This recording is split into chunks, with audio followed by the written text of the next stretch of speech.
Dear student, Manik sir digital academy में stereo isomerism है, जिसको हम त्रिविम समझौता कहते हैं।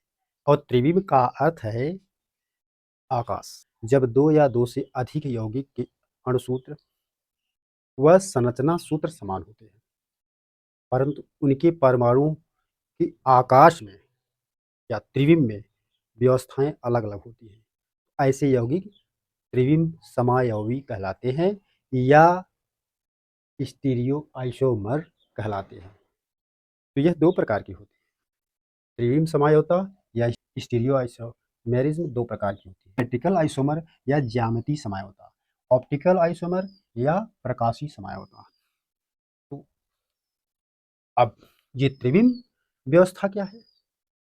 जैसे आपने ऑर्गेनिक केमिस्ट्री में देखा है, सी डबल बॉन्ड से जुड़ा है और यहाँ एच है, यहाँ CH3 है, यहाँ CH3 है और यहाँ एच है। तो ज्यामितीय समझौता को सिस ट्रांस समझौता भी कहते हैं। कहा तो वही जाता है, लेकिन यहाँ पर कोऑर्डिनेशन कंपाउंड या कोऑर्डिनेशन कॉम्प्लेक्स के संदर्भ में हम यहाँ बता रहे हैं। तो ये डबल बॉन्ड से जुड़ा है, अर्थात जो ये एटम्स या ग्रुप से जुड़े हैं, इनकी आकाश में व्यवस्था है। अर्थात हम यूँ कह सकते हैं 3 डायमेंशनल स्पेस, XYZ 3 एंगल्स में पूरा जो है व्यवस्था को जब देखा जाता है, तब उसे हम त्रिविम समझौता कहते हैं। जैसे यहाँ दो ग्रुप जुड़े हैं, कार्बन से इधर एक एक बड़ा सा ग्रुप जुड़ा है, तो 3 ग्रुप लगे हुए हैं, तो इसी को कहेंगे 3 डायमेंशनल स्पेस में अरेंजमेंट होता है, ये त्रिविम समझौता बोली जाती है। तो ज्योमेट्रिकल समझौता होती है कोऑर्डिनेशन कंपाउंड में, कहते हैं कि जो सेंट्रल मेटल एटम से जो ग्रुप्स जुड़े होते हैं, कहाँ जुड़ते हैं? त्रिविम व्यवस्था में। त्रिविम मीन्स, त्रिविम का अर्थ होता है आकाश, जिसमें हम 3D स्पेस या 3 एंगल से देखते हैं। किसी भी एटम्स या ग्रुप्स को जो है 3 एंगल से देखते हैं, हम उसी को ही त्रिविम व्यवस्था या स्टीरियो आइसोमेरिज्म कहते हैं। तो जब भी ये त्रिविम व्यवस्था मैनेज किया जाता है, तो या तो उसमें 4 एटम्स या ग्रुप्स होते हैं या उसमें 6 एटम या ग्रुप हुआ करते हैं। तो जब 4 की बात आती है, टेट्राहेड्रल चतुष्फलकीय संरचना बनेगी या तो स्क्वायर प्लेनर संरचना बनेगी। परंतु जब 6 एटम्स या ग्रुप्स जुड़े होते हैं, तो उसमें ऑक्टाहेड्रल संरचनाएं बनती हैं। कोऑर्डिनेशन नंबर 4 होता है, तो 2 प्रकार की संरचनाएं बनती हैं, या तो टेट्राहेड्रल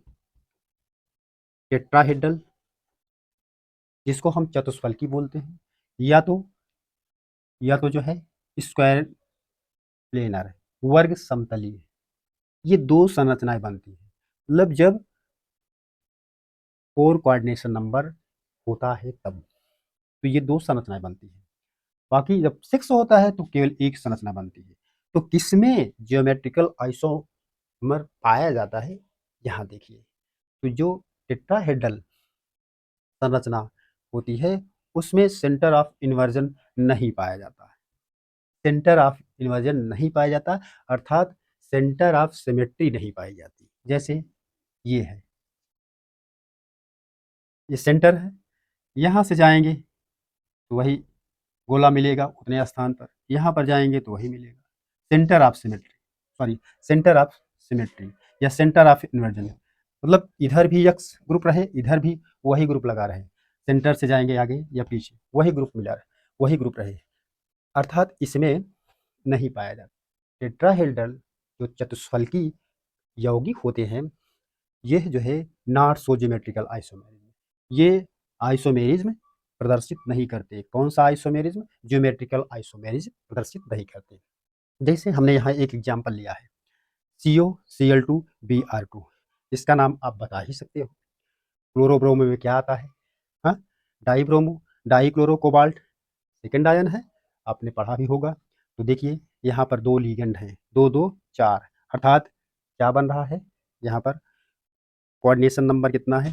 4 है। तो 4, और ये जो है वीक लिगेंड बोले जाते हैं। तो वीक लिगेंड जब कोबाल्ट से लगा होता है तो टेट्राहेड्रल फॉर्म में जो है ये बनता है, टेट्राहेड्रल या चतुष्फलकी फॉर्म में बनता है, या सेंटर ऑफ इन्वर्जन ना होने के कारण अर्थात होता ही नहीं, इसमें ज्योमेट्रिकल या ज्यामितीय संरचनाएं नहीं पाई जाती। ये तो गया काम से। अब आगे हम देखते हैं, तो स्क्वायर प्लेनर की बात करें तो स्क्वायर प्लेनर की बात करते हैं और ऑक्टाहेड्रल की बात करते हैं। स्क्वायर प्लेनर का अर्थ है वर्ग समतलीय, वर्ग समतलीय। और ऑक्टाहेड्रल मीन्स होता है अष्टफलकीय, अष्ट अष्टफलकीय। यदि हम इन तीनों की संरचनाओं का जिक्र करें, जब टेट्राहेड्रल की बात करते हैं, टेट्राहेड्रल की संरचना है। और स्क्वायर प्लेनर की संरचना सेंट्रल मेटल एटम है, इससे लगे हुए सभी ग्रुप हैं स्क्वायर प्लेनर। अर्थात यदि हम सेंट्रल मेटल से इस ग्रुप की तरफ जाएं और इधर से सीधे इस ग्रुप की तरफ जाएं, तो दोनों ग्रुप समान दूरी पर स्थित होते हैं, अर्थात सेंटर ऑफ सिमेट्री पाई जाती है। इस सेंटर से जब हम इधर, मान लीजिए ये सी ग्रुप है, ये कोई ग्रुप है, इधर से इधर जाएं, इसमें सेंटर ऑफ सिमेट्री पाई जाती है या सेंटर ऑफ इन्वर्जन पाया जाता है। जब इसमें सेंटर ऑफ इन्वर्जन वर्ग समतली या स्क्वायर प्लेनर में पाया जाता है, तो ऐसी संरचनाएं स्क्वायर प्लेनर या वर्ग समतल प्रकार की जो स्ट्रक्चर होते हैं, संरचनाएं होती हैं, वह ज्योमेट्रिकल आइसोमर प्रदर्शित करता है। उसी प्रकार से हम ऑक्टाहेड्रल की बात करें, ऑक्टाहेड्रल सेंट्रल मेटल एटम है, ये 4 ग्रुप जुड़े हैं। अब ये है, मान लीजिए A B C D F G, कोई भी ग्रुप है, हम देख रहे हैं इसमें भी सेंटर ऑफ सिमेट्री पाई जाती है। इस सेंटर से जब हम ऊपर जाएंगे और जब सीधा उतनी ही दूरी पर जाएंगे, तो यह सेंटर ऑफ इन्वर्जन पाया जाता है। यदि इस सेंटर से हम इधर जाएं और उतनी ही दूरी पर हम सीधे जाएं, तो सेंटर ऑफ मतलब हमेशा जो है ऑलरेडी जो है सेंटर पर जो है ये मिलता है। जहां हम आगे जा करके पीछे जा रहे हैं, तो सेंटर ऑफ सिमेट्री या सेंटर ऑफ इन्वर्जन इसमें पाया जा रहा है। अर्थात स्क्वायर प्लेनर और ऑक्टाहेड्रल की संरचनाएं होती हैं, चाहे ज्योमेट्रिकल की बात हो या ज्यामिति की बात हो, चाहे ऑप्टिकल या प्रकाशिक समझौता की बात हो, केवल अब उस चार में जब वीक लिगेंड होंगे, जब वीक लिगेंड होंगे तो क्या बना लेंगे, टेट्राहेड्रल। जब वो थोड़ा ऐसे लिगेंड होंगे स्ट्रांग लिगेंड, तो हो सकता है ये बना लें DsP2 या स्क्वायर प्लेनर की संरचना बना लें। डियर स्टूडेंट, हो सकता है आपको ग्रुप थियरी के बारे में ना पता हो, हमने इंटर की कक्षाओं में देखा है, इंटर की कक्षाओं में ग्रुप थियरी का भी ज्ञान होना अति आवश्यक है, अदरवाइज अध जल गगरी छलकत जावे। जैसे अभी हमने बताया कि सेंटर ऑफ इन्वर्जन होगा, सेंटर ऑफ सिमेट्री हो, ये सब ग्रुप थियरी का पॉइंट है, उसमें बताया जाता है। उसके संदर्भ में हम पहले इसको पढ़ा लें, वैसे उसी समय हम समझा कर चल रहे हैं। अब इसमें प्लेन ऑफ सिमेट्री की बात आती है, किसमें प्लेन ऑफ सिमेट्री है, किसमें प्लेन ऑफ सिमेट्री नहीं है।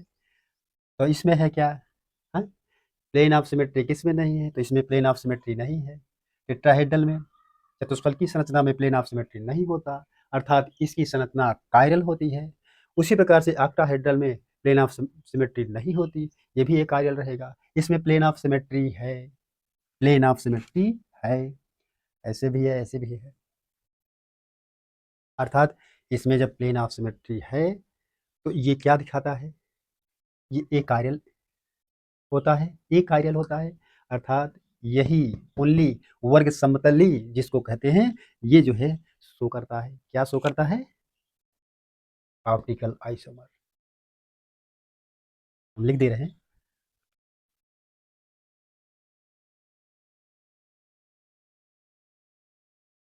यहाँ हम देखते हैं कि जो ऑप्टिकल आइसोमर है टेट्राहेड्रल में, टेट्राहेड्रल में जो है यहाँ ये प्लेन ऑफ सिमेट्री नहीं प्रदर्शित करता, प्लेन ऑफ सिमेट्री अर्थात ये नहीं कर पाता टेट्राहेड्रल में, अर्थात ये कायरल है, कायरल है। अर्थात इसमें सिग्मा यक्स नहीं है, सिग्मा नहीं है। जब स्क्वायर प्लेनर की बात करते हैं, तो स्क्वायर प्लेनर जो वर्ग समतली बोला जाता है, इसमें हम यह देखते हैं कि प्लेन ऑफ सिमेट्री तो है, प्लेन ऑफ सिमेट्री तो है, लेकिन ये एक कायरल है, अर्थात ऑप्टिकली इनएक्टिव है। जब हम ऑक्टाहेड्रल की बात करते हैं तो ये ऑक्टाहेड्रल भी जो है प्लेन ऑफ सिमेट्री नहीं दर्शाता। प्लेन ऑफ प्लेनर होता है, square planar complex don't show या do not show optical isomer due to plane of symmetry, due to plane of symmetry. तो इस तरीके से हम ऑप्टिकल आइसोमर, राशिक समझौता या ऑप्टिकल आइसोमर, तो ये भी 3 प्रकार के हैं, टेट्राहेड्रल, स्क्वायर प्लेनर या ऑक्टाहेड्रल, जिसको हिंदी में चतुष्फलकी, वर्ग समतलीय या अष्टफलकी। हम यह देखते हैं टेट्राहेड्रल में जो है, टेट्राहेड्रल में भी प्रकाशिक समावता पाई जाती है। तो प्रकाशिक समावता पाई जाती है और इसमें हम ये देख रहे हैं कि प्लेन ऑफ सिमेट्री नहीं है, अर्थात कायरल होता है, इसमें सिग्मा होता है, कायरल होता है। तो यह किस कंडीशन पाई जाती है? जटिल यौगिक जो है प्रकाशिक समावता प्रदर्शित करते हैं, चतुष्फलकी जो होते हैं जटिल यौगिक प्रकाशिक समावता प्रदर्शित करते हैं, अर्थात जो ये लिगेंड जुड़े होते हैं ये द्विदंती लिगेंड युक्त। जैसे यहाँ पर हम कह सकते हैं कि मेटल से जो जुड़ा होता है ए ए, ये द्विदंती लिगेंड हो, ऐसे N प्लस माइनस इस तरीके का जो लिगेंड होता है ये, या हम ऐसा नहीं कि जो है डिफरेंस हो, हर ग्रुप्स जो है डिफरेंस ना हो, ये बाइडिनेट लिगेंड होता है, तब जो है इसमें प्रकाशिक समावता पाई जाती है। यदि स्क्वायर प्लेनर की बात करें तो स्क्वायर प्लेनर में इसमें भी प्लेन ऑफ सिमेट्री ये इसमें पाई जाती है, प्लेन ऑफ सिमेट्री, अर्थात ये एकाइरल होता है। ये जो है ऑलरेडी जो है ऑप्टिकली रूप से इनएक्टिव है, इसमें प्रकाशिक समावता नहीं पाई जाती, किंतु प्रकाशिक समावता ऑक्टाहेड्रल में पाई जाती है। द्विदंतुक लिगेंड युक्त अष्टफलकी जटिल यौगिक जो होते हैं उसमें प्रकाशिक समावता पाई जाती है। तो कहने का मतलब है अष्टफलकी में कोऑर्डिनेशन नंबर 6 होना चाहिए। यदि हम लिखें अष्टफलकी की बात करें तो यम ए ए, यहाँ ऑक्टाहेड्रल में अष्टफलकी में तो इसमें प्रकाशिक समावता पाई जाती है, क्योंकि इसमें नॉट प्लेन ऑफ सिमेट्री नहीं पाया जाता, इसमें भी प्लेन ऑफ सिमेट्री नहीं पाया जाता, इसमें प्लेन ऑफ सिमेट्री पाया जाता है। इस आधार पर भी हम इसका अवलोकन कर सकते हैं कि इसमें प्लेन ऑफ सिमेट्री और इसमें प्लेन ऑफ सिमेट्री नहीं पाई जाती। इसमें क्यों नहीं पाया जाता है? ये चतुष्फलकी होता है, प्लेन नहीं डाला जा सकता है, क्योंकि जो है ये समान दूरी पर जो है थ्री स्टेट में इस तरह से दिखाई देता है, और इसमें जो है 2 जो ग्रुप्स होते हैं वो बाहर निकले होते हैं और बाकी जो है समान दूरी पर होते हैं, इसलिए जो है इसमें प्लेन ऑफ सिमेट्री नहीं पाई जाती। तो ये कायरल होता है, लेकिन सिग्मा नहीं होता, इसमें भी कायरलिटी है, इसमें भी कायरलिटी है। चतुष्फलकी और ऑक्टाहेड्रल अर्थात अष्टफलकी में कायरलिटी होती है, इसलिए इसमें पाया जाता है। इसमें कायरलिटी नहीं, इसमें जो है ये कायरल होता है, इसलिए इसमें पाया नहीं जाता, प्लेन ऑफ सिमेट्री पाई जाती है। तो प्लेन ऑफ सिमेट्री पाई जाने के कारण जो है ये तो ऑलरेडी जो है ऑप्टिकली रूप से इनएक्टिव होता है। तो प्रकाशिक समावता किसमें पाया जाता है? ये बाइडिनेंट लिगेंड जैसे ए है, चार्ट है, 4 होगा, अर्थात 2 ग्रुप सेम होंगे, 2 ग्रुप सेम होंगे, इसमें पाया जाएगा बाइडिनेंट लिगेंड। और इसमें भी इसमें भी जो ऑक्टाहेड्रल की बात है, ये भी द्विदंत या बाइडिनेट लिगेंड युक्त अष्टफलकी जटिल यौगिकों में प्रकाशिक समावता पाई जाती है। जैसे यम सेंट्रल मेटल एटम से ए, यहाँ हम ट्राइस लिखे हैं, तो ये 3 3 6 हो गया, तो ये इस मेटल से 3 समान जो है लिगेंड जुड़े हैं, 3 समान लिगेंड जुड़े हैं, तो ये बाइडिनेट लिगेंड है। या